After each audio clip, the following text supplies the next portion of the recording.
What's going on, YouTube? It's your boy Devin Coates. Thanks for tuning into the channel.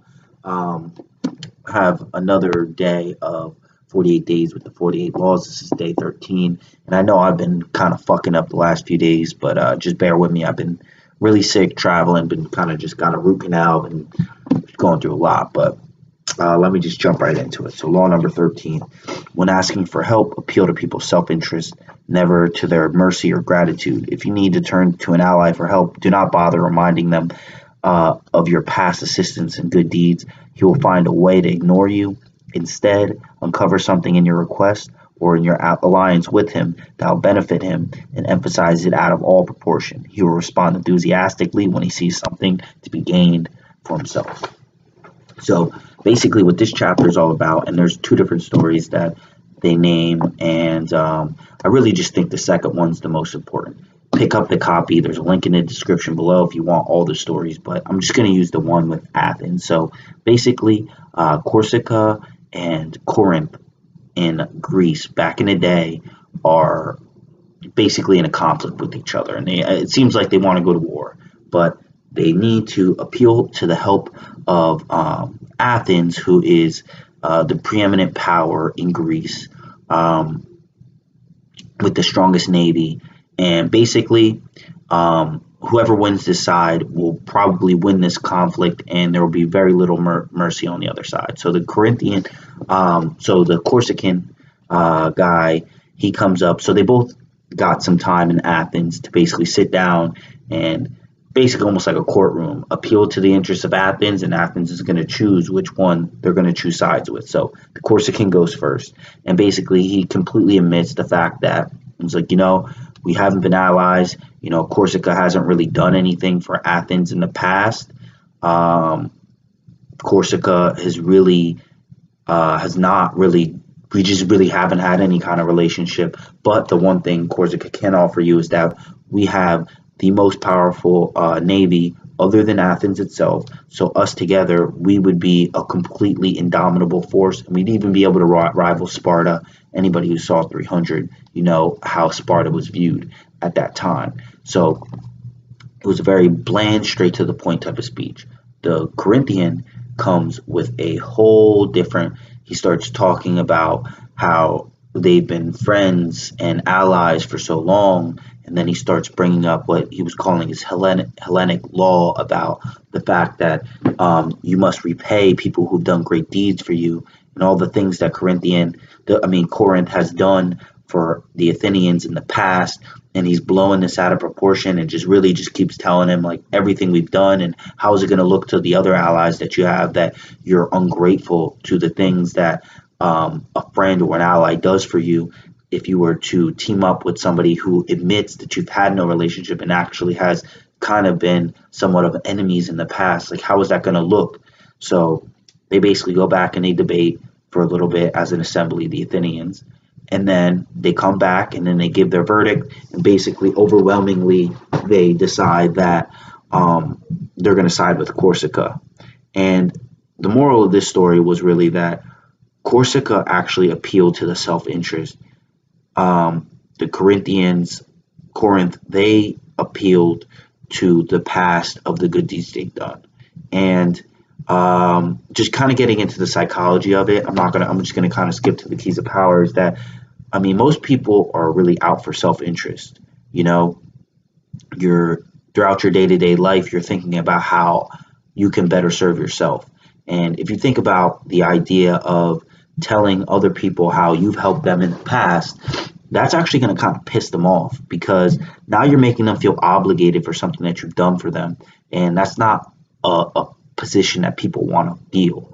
And they want to feel like they're getting something for helping you out, regardless of what time it is or how much you've done in the past. So a great example, and basically throughout your life, you're going to go through times like this. A perfect example would be like asking for a raise at a job. It would be so stupid for you to go into whoever your manager, your boss, your CEO, whoever it is, and basically your bartering chips are,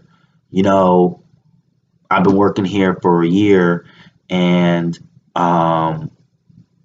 I basically think that since I've worked here for a year, I mean, I've been loyal doing my job, I deserve to get a raise. Now, maybe that'll work because for some people, but a better avenue would be that, the reason why I should have a raise is one, I have done my work. And it's okay to admit the past, but then two, this is what I'm going to do for the future. If you're in sales, which I'm in, this is how much revenue I can bring in the future. If you can bump me up, this is what I can do for you in the future. This is what you're going to be getting for the investment that you're making in me. This is what is going to happen. This is why I'm the guy that deserves it, because of what I will do for you in the future. Because at the end of the day, they hired you to complete your job, and we're hoping that you would do more than just complete your job and do something where they feel, and this is going back to another law, make people dependent on you, that they would have to depend on you, that they wouldn't want to lose you. They can't figure out how you're doing what you're doing.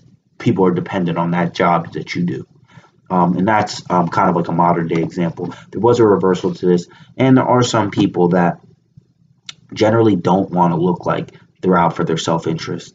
And for them, you want to appear to their gratitude. But generally, it's kind of like a mind fuck, because they actually are out for their self-interest. So they want to help you. And they generally would want it to be public because they want to appear giving to other people. But this is still, if you really think about it deeply, it's still another avenue of self-interest, because they want to appear, and they just have a dirty feeling about openly appearing like they're always out for their self-interest, but there still would be. So that's really the reversal, is you kind of got to know who you're dealing with. If they're somebody that's, kind of vain and all about themselves, then you definitely want to, and kind of greedy, then you definitely want to appeal to their self-interest. If it's kind of a business transactional relationship, I would also kind of explain it as like you want it. Like if that's a relationship you have, that you would want to appeal to their self-interest. But if it's somebody that, is likes to feel like a philanthropist and you're running a charity, maybe you do want to appeal to their generosity and the things that you've done in the past. If you're maybe like a mission worker for a church, like all the things the church has done for you, then maybe that would be a good time of bringing that out there. But I think in general, people's self-interest, I know you put a reversal in here because I guess you can't, it's not really cookie cutter. You can't just throw a large idea on a bunch of people like that, but on like a big group of people and just kind of say everybody's going to be the same. But I generally think most people are out for their self-interest, whether they want to admit it or not. You just have to find out what is that thing that they want. What's the thing that's going to make them happy? And most people are so trapped in their mind of what they want, and they can't even be self-reflective or objective enough to see the world through the eyes of another person, because, just kind of getting on a whole nother tangent, our eyes are our window to the world. You see the world based on your experiences, your upbringing, and your basic genetic makeup and particular inclinations. Everybody is basically like a foreign land, a foreign alien, that you need to kind of observe them and figure out what's making them tick, what do they really want in their life. And if you can be the guy that can supply it, or you can promise to supply it when asking them for help, which inevitably you will be in that position. Everybody has to ask for help at some point. You'll be in a very powerful position, because you will know what to say to people to get them to feel like they're going to benefit from helping you in this time. So that's it. Want to keep these under 10 minutes for the next week or so. It's your boy Devin Coates. You can pick up a copy of the 48 Laws of Power in the link in the description below. And until next time, it's your boy. Peace out. Like, comment, subscribe. Can't leave that one out.